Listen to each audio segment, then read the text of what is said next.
So medyo kontrabida ka dito. Kontrabida po talaga. Talaga? medyo kontrabida sa love life nila Bane at ni... Doon lang o sa iba Doon pa? lang po.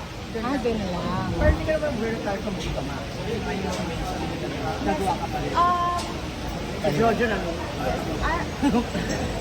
Viva Max pa rin po, I started from Viva Max at hindi po mawawala sa puso ko na tinulungan po nila ako simula isa hanggang ngayon na nandito na po ako sa teleserye at GMA pa.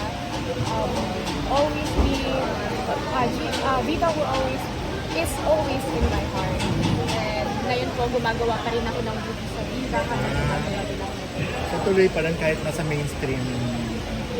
And I hope I jump to another one and still continue. Ano feeling mo na ikaw? Last question, Ivana. Ivana allowance.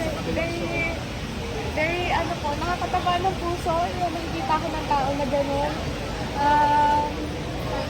Idol ko po talaga si Ivana. Lagi ako nanonood ng vlogs niya. Lalo na yung mga TikTok, na ganyan. Kaya thank you so much po na nakikita niyo ko as Ivana. Thank you. Thank you. Thank you po.